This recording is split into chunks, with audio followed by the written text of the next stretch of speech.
ग्लोरियाना के घर में फॉगी और वो एक साथ वक्त बिता रहे होते। वो अपनी पूरी कोशिश करते हैं मैट को भूलने की। जो सारी चीजें इससे पहले मैट और उनके बीच हो चुका है, उसके बाद वो लोग कोशिश करते हैं मैट से अपनी दूरी बनाने की, लेकिन उनके लिए ये आसान नहीं होता। फॉगी अपने सबसे प्यारे दोस्त को इतनी आसानी से कैसे भूल पाएगा, जबकि वो दोनों एक साथ इतने सारे वक्त बिता चुके। और ग्लोरियाना तो मैट से बहुत प्यार करती थी। और तभी उनके टेलीफोन पे कॉल आता है। ग्लोरियाना फोन उठाते ही कुछ ऐसा सुनती है जिससे वो अपने आंसू को रोक नहीं पाती और रो पड़ती है। दूसरी तरफ मैट अपना घर बार नौकरी सब कुछ खोने के बाद एक पुराने घर में मायूस होकर सोया रहता है और सोते हुए सोचता है अभी उसके पास कोई सच्चा दोस्त नहीं रहा। सारे के सारे उसे धोखा दे चुके। थोड़े दिनों पहले ही वो अच्छा खासा वकालत कर रहा था, लेकिन अभी वो सिर्फ और सिर्फ एक अंधा इंसान है जो अपना सब कुछ खो चुका है। अपना काम, रहने की जगह, अपना प्यार, सब कुछ। बस रह गया तो ये दूसरों से ज्यादा सुनने और महसूस करने की ताकत। मैट अपने मन ही मन कहता है मुझे ये सब पहले से ही पता होना चाहिए था। मैंने नोटिस नहीं किया, पर मुझे अंदर ही अंदर पता था। सारे सबूत अभी एक साथ जुड़ चुके। वो phone company, internal revenue, grand jury meeting, मेरा दोस्त और मेरा प्यार, सब कुछ। मैट अंदर ही अंदर इस बात को लेकर परेशान हो रहा होता है, लेकिन तभी उसे ये यकीन हो जाता है कि ये सब किंगपिन का ही काम है। उसे जरूर डेयरडेविल के सीक्रेट आइडेंटिटी के बारे में पता चल चुका होगा और उसी ने सबको धमका कर मैट के पीछे लगा दिया होगा। मैट का दिमाग इतना खराब हो रहा होता है कि वो डिसाइड नहीं कर पाता कि वो किंगपिन को मार डाले या फिर छोड़ दे, और वो इतना मेंटल प्रेशर झेल नहीं पाता और सो जाता है। दूसरी तरफ क्राइम्स का बादशाह किंगपिन शहर के सारे गुंडों, कातिलों, चोरों को इकट्ठा करके अपना एक पूरा आर्मी बना चुका होता है, जो उसके एक इशारे पर डेयरडेविल की जिंदगी बर्बाद कर देगा। किंगपिन अभी उसे एक मक्खी की तरह मसल सकता है। वो धीरे धीरे मैट को पागलपन की तरफ ढकेलता जाएगा और आखिर में जाकर डेयरडेविल उससे माफी की भीख मांगेगा। तब जाकर शायद किंगपिन को शांति मिले। दूसरी तरफ मैट बहुत ही भूखे हालत में नींद से जागता है, लेकिन तब भी उसके दिमाग से किंगपिन से बदला लेने का ख्याल गया नहीं था और वो किंगपिन को मारने का प्लान बनाकर निकल पड़ता है।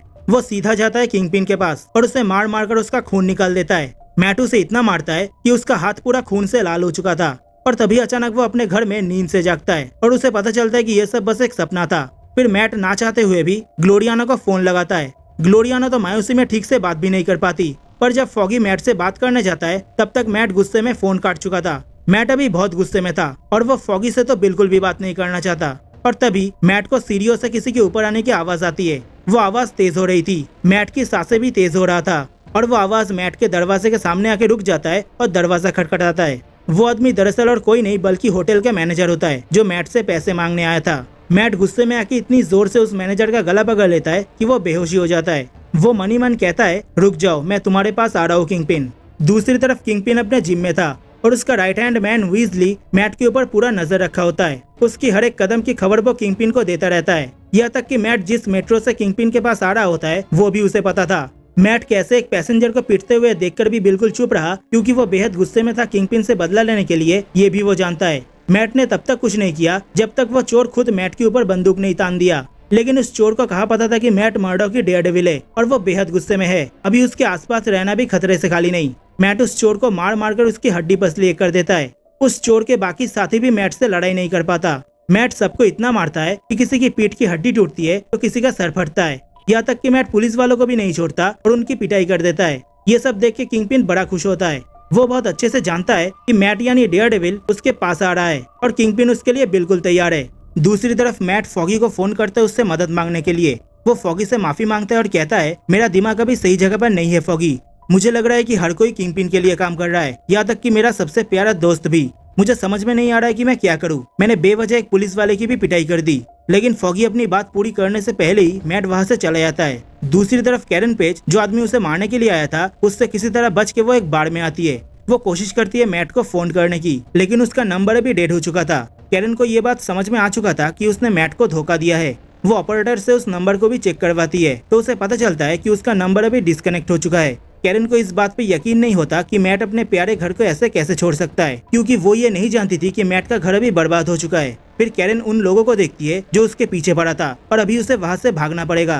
फिर डेली ब्यूगल के बिल्डिंग में बेन अल्रिक जेजोना जेमसन को समझाता है कि मैट के ऊपर जो आरोप लगाए गए हैं वो सभी के सभी बिल्कुल झूठ है, ये सब किंगपिन का ही किया धरा है। लेकिन जेमसन तो इस बात को मानने से बिल्कुल इनकार कर देता है। बेन गुस्से में कहता है मैं ये वाला स्टोरी लिखूंगा जोना, चाहे वो इस वाले पेपर के लिए हो या फिर कोई और। अगले ही पल उस बार में कैरन वहाँ पर भागती फिरती है, लेकिन वो अभी थक चुकी थी। उसने कई दिनों से कुछ भी नहीं खाया था और अभी कैरन के दिमाग में बस एक ही बात चल रही थी, कैसे भी करके उसे मैट से मिलना होगा। दूसरी तरफ मैट किंगपिन के जिम में पहुंच चुका होता है। उसके और किंगपिन के बीच में एक बहुत ही खतरनाक लड़ाई शुरू हो जाता है। लेकिन मैट चाहे डेयरडेविल क्यों ना हो, किंगपिन की इतने बड़े बॉडी के सामने मैट कुछ भी नहीं था। किंगपिन मैट को मार मार के उसका मुंह पूरा खून से लाल कर देता है, लेकिन तब भी मैट हार नहीं मानता और आखिर में किंगपिन उसके मुंह पे एक ऐसा जोरदार मुक्का मारता है जिससे मैट पूरा बेहोश हो जाता है। किंगपिन उसे एक टैक्सी में बंद कर देता है और उस टैक्सी को पानी में फेंक देता है, जिससे कि ये पूरा का पूरा एक एक्सीडेंट लगे। किंगपिन का प्लान एकदम सॉलिड है। वो बड़ी होशियारी से सारे के सारे सबूत मिटाकर ऐसा इंतजाम कर देता है जिससे ना तो कोई इन्वेस्टिगेशन होगा ना ही कोई केस। ऐसा लगेगा कि मैट दारू पी के गाड़ी चलाते हुए एक्सीडेंट से मर गया। थोड़े वक्त बाद मैट उस टैक्सी में होश में आता है और वो तुरंत समझ जाता है कि अभी वो किस मुसीबत में है। दूसरी तरफ किंगपिन बड़े मजे में होता है कि उसने अपना सबसे बड़ा दुश्मन डेयरडेविल को मार डाला। न्यूज में दिखाया जाता है कि उस टैक्सी को भी अभी ढूंढ लिया गया है और इसे एक एक्सीडेंट बोला जा रहा है। लेकिन किंगपिन को ये सुनकर बिल्कुल भी चैन नहीं मिलता, क्योंकि न्यूज में बताता है उस टैक्सी में सब कुछ मौजूद था, लेकिन जो चीज वहाँ पर नहीं था वो था किसी इंसान की बॉडी।